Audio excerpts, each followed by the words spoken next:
Voilà, merci de nous retrouver. Vous êtes bien à Matin Bonheur pour ceux qui viennent de nous prendre en cours. Et nous en sommes maintenant à l'intégrale de la revue de presse. Vous le savez, c'est tous les mardis. Et c'est avec un consultant. Et celui qui est d'astreinte aujourd'hui, c'est Dr Hamidou Touré. Bonjour, docteur. Oui, bonjour, Renaud. Très heureux de vous retrouver. C'est toujours un plaisir. Pareil pour moi. On va avec vous. On vole au niveau de la langue française. Allez, et justement, pour parler de pratique de la langue française, aujourd'hui, on aura les épreuves du CEP et de l'entrée en 6e où il y aura notamment des épreuves de langue française. Ah, tout à fait. On commence par l'étude des textes. Oui. Voilà, donc, c'est une épreuve également de langue française. Oui. Et justement, ces enfants auront donc 4 matières dans lesquelles ils vont donc plancher pour finalement qu'on ait donc de bons résultats. Et je pense, et comme depuis un certain bon bout de temps, ce qu'on fait, c'est d'avoir un examen assez propre, pas de tricherie, etc. Et donc, on va donc demander aux parents d'accompagner les enfants, mais de rester très loin des salles de classe pour qu'enfin les enfants puissent se concentrer et travailler comme il se doit et avoir les 85 points. Il leur ouvre peut-être les portes du CEPE et de l'entrée en 6e. Vous avez parlé des parents, de laisser leurs enfants aller composer tranquillement. Les parents sont tellement stressés et souvent ils communiquent leur stress aux enfants. Oui, c'est un jour spécial. C'est vrai déjà qu'il y a un stress parce que c'est un examen, mais il faut, en accompagnant les enfants, il faut leur parler, leur dire de prendre ce jour-là comme un jour ordinaire et qu'au bout de cet effort-là, il y aura donc la récompense, il y aura donc le résultat positif. Donc, il faut leur demander d'évacuer le stress et non d'en rajouter à ce stress-là. Parce que, voilà, et quand les parents sont autour, ils déconcentrent les enfants. Voilà, parce qu'on pense que peut-être maman ou papa va nous envoyer un bout de papier, etc. Non, c'est fini, ça, voilà. Donc, aujourd'hui, il faut travailler pour soi. Oui, justement, et travailler, c'est ce qu'on va demander à tous les enfants qui vont composer aujourd'hui et surtout leur souhaiter bonne chance. Et pour ces examens, 4 épreuves vont être au programme. Ce sont les épreuves d'éveil au milieu, de dictée, d'épreuves de mathématiques et aussi d'études de texte, docteur. Justement. 4 épreuves. 4 épreuves en une seule journée. Oui. Voilà. C'est prenable. C'est prenable. Et donc après toute l'année scolaire qui s'est écoulée, on imagine que les enfants ont eu le temps de se préparer. Et aujourd'hui, c'est l'heure du bilan et surtout de cet examen qui va leur permettre de passer à un autre stade de leur cursus scolaire. Oui, c'est leur premier examen. Donc après le primaire, c'est le collège. Donc c'est la transition. Oui. Belle transition, docteur. Pour parler de dictée, justement, et un jeune Ivoirien, un enfant d'ailleurs, a porté haut les drapeaux de la Côte d'Ivoire et c'était au Canada. C'est dire aussi que notre éducation nationale se porte bien. Dans la grisaille, il y a des éclaircies. Cet enfant aujourd'hui fait honneur à la Côte d'Ivoire. N'oublions pas qu'il y a de cela quelques semaines, la Côte d'Ivoire remporte également la Coupe du monde d'Islam et poésie. Et celui-là, ce garçon, et également remporte la Coupe du monde aussi de dictée. C'est le rayonnement de la Côte d'Ivoire. Et pour dire que la Côte d'Ivoire, qui continue. Nous sommes en 2024. Il y a eu la CAN qui ouvre les portes du succès et dont on vole de succès en succès. Et aujourd'hui, cela montre que effectivement, les enseignants doivent être fiers parce que on a décrié sur le manque, le retrait de la dictée qui revient et aujourd'hui on a des lauriers. C'est pour dire que c'est indispensable parce que la dictée, c'est plusieurs compartiments en même temps. Il y a de la grammaire, il y a de l'orthographe, il y a les expressions, etc. Donc vraiment c'est un éveil et ça permet aux enfants de réviser en même temps. Voilà. Et cet enfant-là qui est de l'inspection de l'enseignement primaire de Cocody, qui avait remporté la présélection au niveau national et qui allait vraiment s'illustrer de la plus belle des manières au Canada. Il n'y a pas meilleur cadeau à offrir au ministre de l'Éducation nationale, professeur Mariétou Koné. Voilà, ce garçon montre qu'effectivement en Côte d'Ivoire, même s'il y a des choses à déplorer dans l'éducation nationale, il y a des lumières, il y a du travail fait et les enseignants doivent être fiers de ce garçon-là. Justement, cette fierté-là, on ne cessera de la célébrer. Cet enfant qui, aujourd'hui, fait la une de presque tous les titres de la presse nationale. L'actualité, c'est lui. L'événement, c'est lui. C'est vraiment lui. Il vient de loin et jusqu'au Canada, ravi à ce trophée, à bien de concurrents, et qui fait honneur à la Côte d'Ivoire.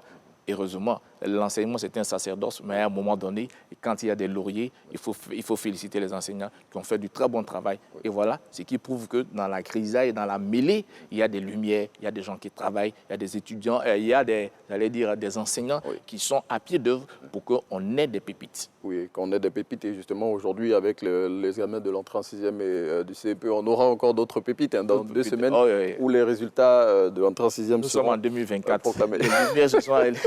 Et elles ne s'arrêteront pas en si bon chemin, j'imagine.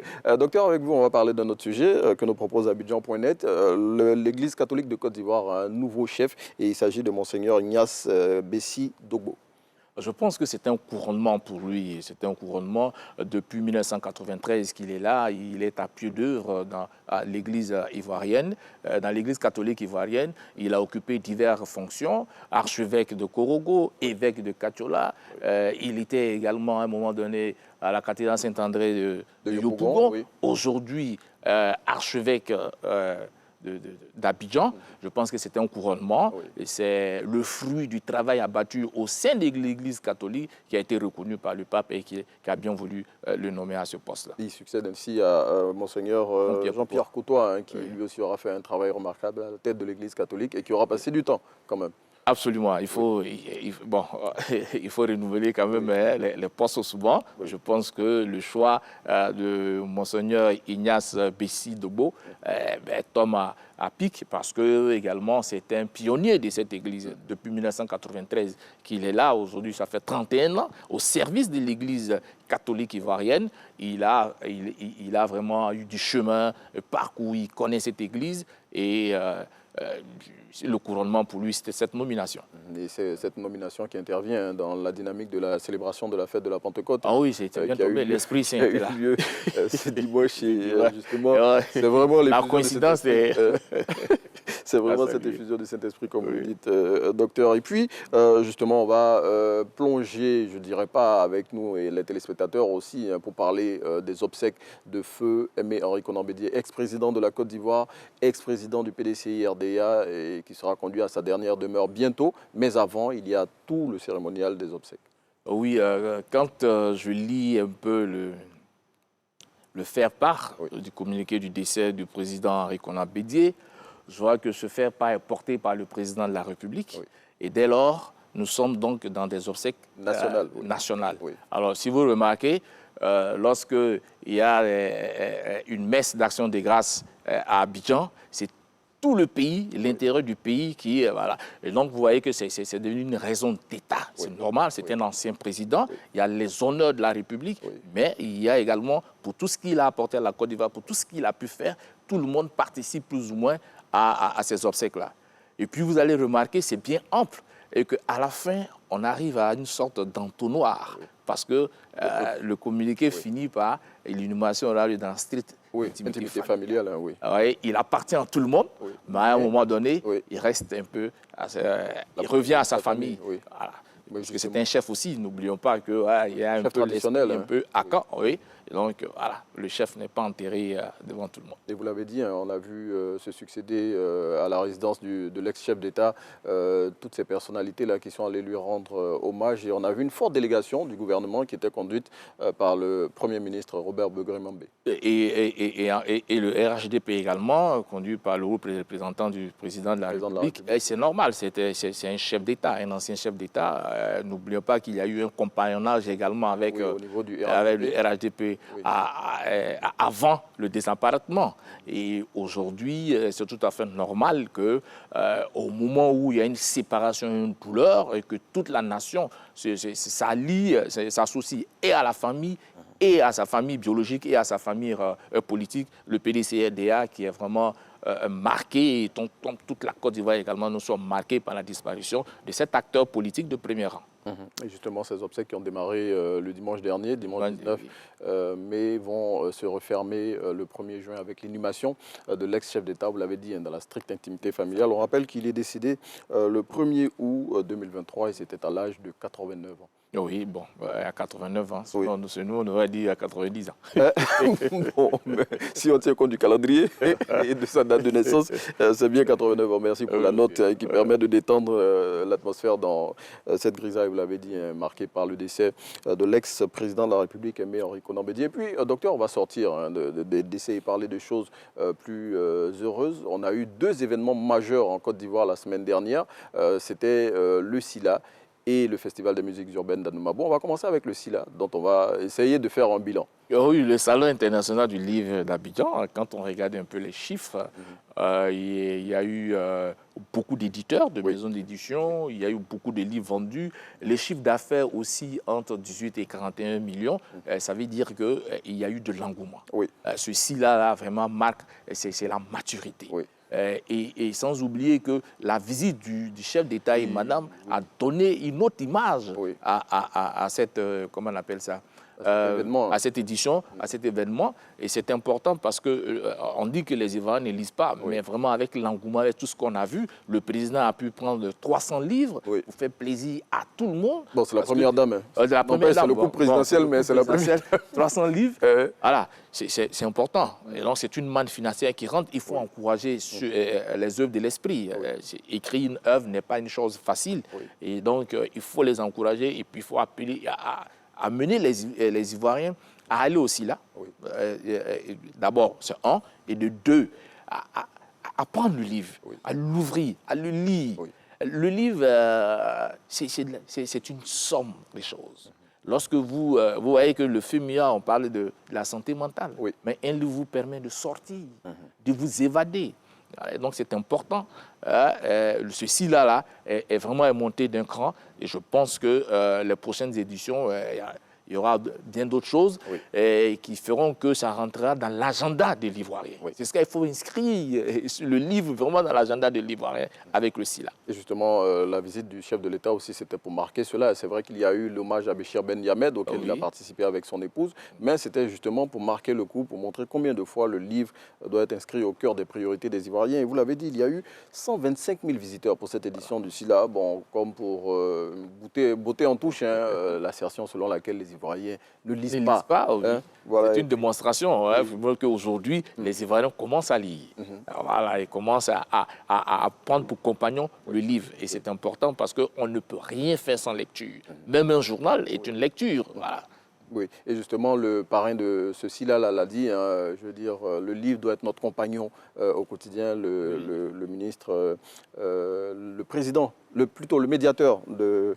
Non, c'est plutôt le grand chancelier. Le grand chancelier de Ali Koulibaly. De l'ordre national, Ali Koulibaly, et grand journaliste également. De la RTI, voilà, qu'il a dit, le livre doit être notre compagnon au quotidien. Au quotidien. Comme recette, près de 50 millions de francs CFA de recettes, 48 millions très exactement. Et au cours de cette édition du SILA, il a été décidé de créer d'ouvrir une sorte de fenêtre pour permettre aux prisonniers, donc les gens qui sont dans l'univers carcéral, de pouvoir participer au SILA. Ce sera pour les éditions à venir et mettre en place aussi un jury qui sera présidé par des détenus. Oui, c'est une belle idée. C'est une belle idée parce que c'est l'univers carcéral et il faut au moins leur permettre à un moment donné de les occuper sainement. Et même en prison, vous savez qu'il y a certains qui apprennent aussi à lire, voilà, il y a certains qui passent des examens. Donc il faut vraiment, je ne sais pas que c'est un univers carcéral, c'est vrai, mais il faut ouvrir l'univers carcéral au monde du livre. Oui.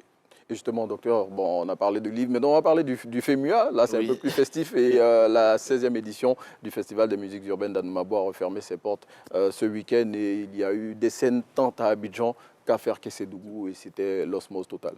Oui, chaque année, on commence à Abidjan et on finit ailleurs. On envoie la joie à l'intérieur du pays, mais également des œuvres, des actes de développement. Vous savez, avec le FEMUA, il n'y a pas que seulement l'aspect musical. C'est justement pour ça qu'on a parlé aujourd'hui. Et le thème de cette 16e édition, c'est la santé mentale des jeunes. Voilà. Vous savez, on a eu tellement de suicides à l'université Philippe Auboin, on s'en rappelle encore. Il y a eu tellement de suicides qu'il faut être capable de parler aux jeunes, de comprendre que la préoccupation première aujourd'hui, c'est la santé mentale des jeunes. C'est une préoccupation. Et comment faire pour amener les jeunes à ne pas se sentir dans un univers où rien ne va, rien ne bouge et que l'acte qui reste, c'est le suicide. Donc, c'est une éducation, amener les jeunes, être à leur côté. Et la musique aussi est un moyen, est un vecteur de messages. Et donc, c'est important qu'à partir de la musique, on essaie d'entretenir les jeunes, leur parler, voilà, pour que, bon, ils puissent, à un moment donné, se sentir pas isolés, mais sentir qu'on s'occupe d'eux. Oui. Parce qu'effectivement, c'est un problème en Afrique. Vous voyez, bon, vous sortez, vous voyez les gens dans la rue, ça ne va pas. La santé mentale, il faut qu'on y accorde beaucoup plus d'attention. Et justement, cette attention a été mise sur ce sujet, comme vous l'avez dit, hein, qui est vraiment d'actualité, hein, lors de cette 16e édition du Festival des musiques urbaines qui a refermé ses portes à Ferkessédougou. Et on a parlé de la partie festive. Il y avait de grands noms de la musique, hein, tant au niveau national qu'au niveau international. On a noté notamment la présence de Maître Gims à cette édition du FEMUA et tous ces grands artistes qui ont permis d'illuminer les différentes scènes de cette 16e édition du Festival des musiques urbaines d'Anoumabo. Docteur, merci. Merci d'être venu partager ces lignes de l'actualité avec nous. On était très heureux bon, avec vos